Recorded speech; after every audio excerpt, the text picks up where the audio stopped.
El arte mexicano del siglo XX se enmarca en un contexto de cambios estéticos que se reflejan en nuevas formas expresivas. Surgen artistas con propuestas de gran impacto en el país y con reconocimiento por parte de la crítica especializada en el extranjero. Algunos artistas mexicanos retoman expresiones del arte prehispánico, mismas que llevan el arte de su tiempo. Esto para reiterar la cultura visual de México desde su pasado, su presente y su futuro.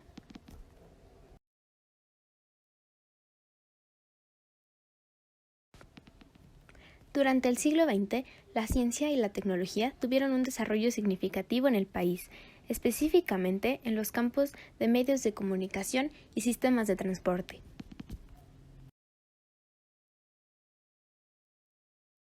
En este siglo, cuando surgen nuevas formas estéticas como consecuencias de la innovación en la técnica y los materiales empleados.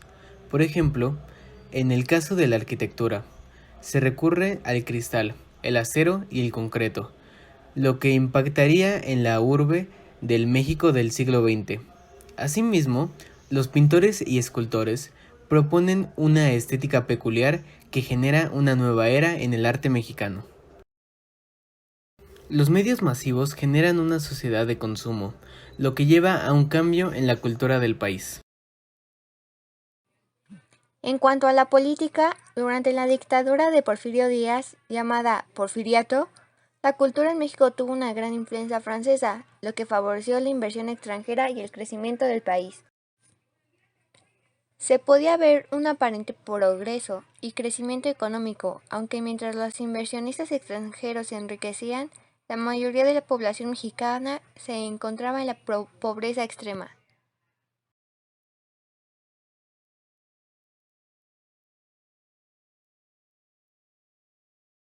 La lucha armada iniciada en 1910 en México pone al país en una crisis económica, política e ideológica. Algunos artistas participaron activamente junto a los movimientos de grupos rebeldes. Tal fue el caso de Francisco Goitía y David Alfaro Siqueiros, que hacen trabajo ilustrativo en medios impresos como periódicos o gacetillas, impregnando tintes revolucionarios en su obra. Esto da pie al inicio de la nueva conciencia social y artística del México de ese entonces. Un claro ejemplo de esa nueva conciencia en la plástica fue el pintor Saturnino Herrán, que sentó las bases de lo que posteriormente sería el movimiento pictórico más importante del país, el muralismo.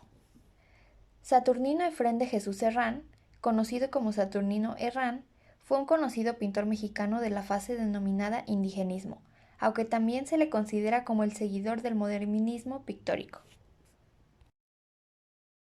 Saturnino, a pesar de que solo vivió 31 años, creó algunas de las obras plásticas más reconocidas del arte mexicano, como La leyenda de los volcanes, Tehuana, La criolla del Mantón, El cofrade de San Miguel, Nuestros dioses, entre otras.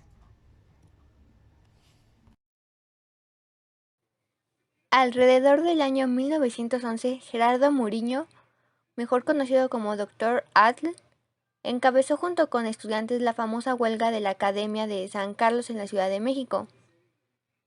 Un aparente paro de labores que duró alrededor de 2 años. Mediante esta huelga, los estudiantes pedían cambios en la enseñanza.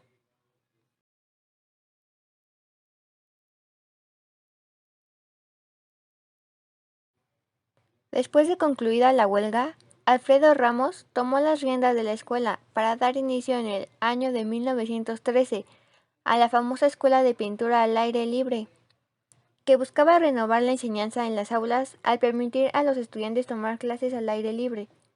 Surgen así las escuelas en los barrios de Xochimilco, Coyoacán, Churubusco y Tlalpan.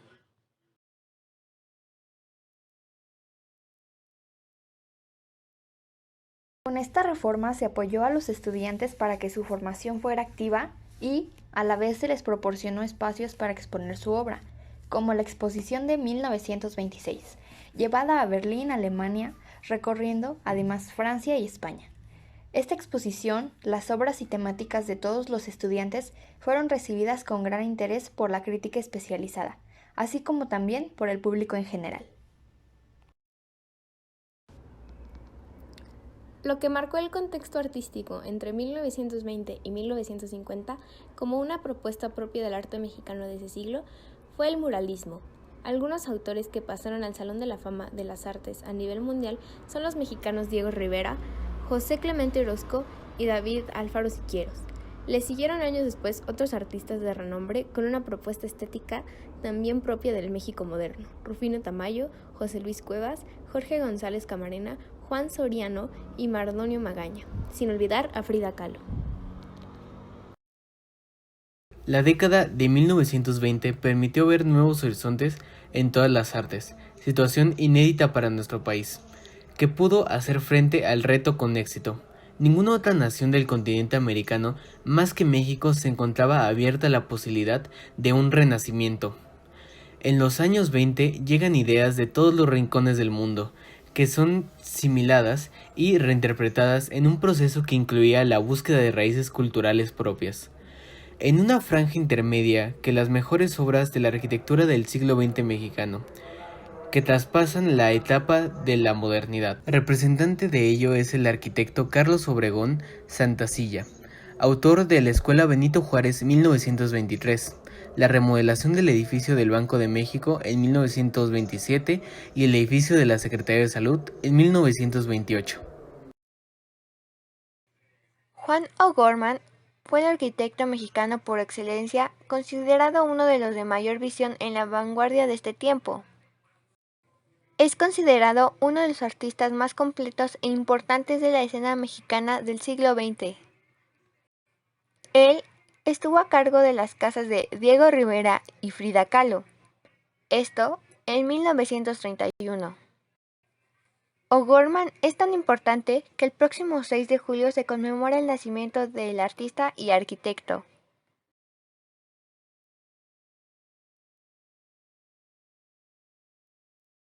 No solo destacó O'Gorman como arquitecto, sino también Luis Barragán, quien construyó las torres de satélite y el complejo urbanista Las Arboledas de 1961 al norte de la Ciudad de México.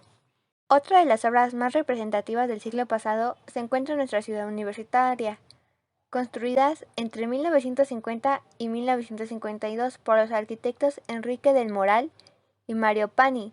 Este último también es autor del Conservatorio Nacional de Música en 1946.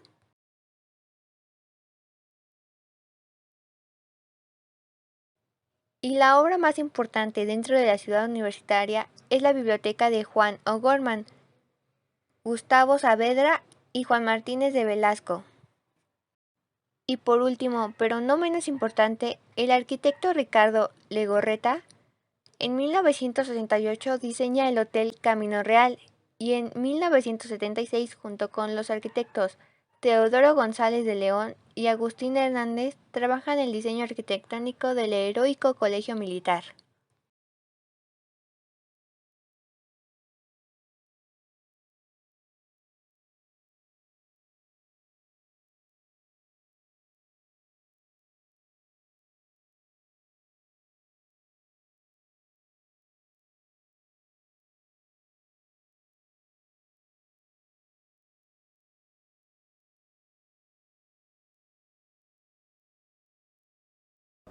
El muralismo se manifiesta en un contexto donde el marxismo gozaba de plenitud como una ideología arraigada en ese momento en México. En su inicio, la Escuela Mexicana de Pintura concibe dentro de sus aulas el movimiento de pintura mural, llamado también muralismo mexicano, basado en los valores patrios, la problemática de los indígenas y la creación de la conciencia entre la sociedad mexicana con respecto a sus raíces autóctonas. El muralismo surge como un movimiento nuevo con una estética propia. Sus características particulares son la libertad de trazo, el uso de herramientas y materiales propios para el muro y las libres de complejidades narrativas. El artista encuentra su propia expresión en la obra misma. Los artistas de este movimiento deseaban acercar el arte al pueblo en general y a la masa popular en particular. Con la adición de formas indígenas, prehispánicas y mestizas, hacían a un lado la Academia Europea que por muchos años prevaleció en el arte mexicano. Todo lo anterior permitió que en el año 1922 surgiera el sindicato que reunía tanto a pintores y escultores como artesanos especializados. Algo que ayudó a este movimiento y a su consolidación fue el hecho de que José Vasconcelos permitiera el uso de espacios públicos para que los artistas realizaran murales que pudieran ser apreciados por personas en todas las clases sociales, sobre todo aquellas que no tenían acceso a museos o a exposiciones en galerías. Los primeros edificios que fueron intervenidos por los muralistas fueron los de la Secretaría de Educación y la Escuela Nacional Preparatoria. Algunos de los pintores que hicieron que esto fuera una realidad fue Diego Rivera, José Clemente Orozco y David Alfaro Siqueiros, por mencionar algunos.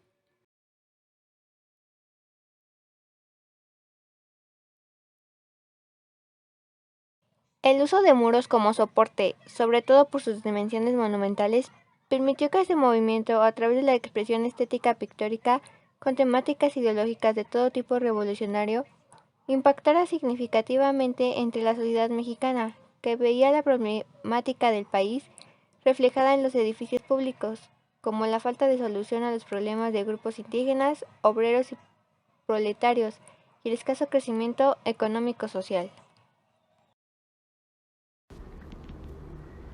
Una aportación significativa de esta técnica pictórica fue el perfeccionamiento de la intervención del muro, originada en el Renacimiento, y a la que los pintores mexicanos contribuyeron con la propuesta de materiales y técnicas para que los factores climáticos no afectaran la intervención del muro. Muchas de las obras se encuentran en la intemperie. El uso de la pintura acrílica y la manera en que los muralistas la emplearon en sus obras maestras permitió su estabilidad en el muro a pesar de su localización a la intemperie, lo que fue admirado por otros artistas extranjeros que empezaron a implementar la técnica de los mexicanos.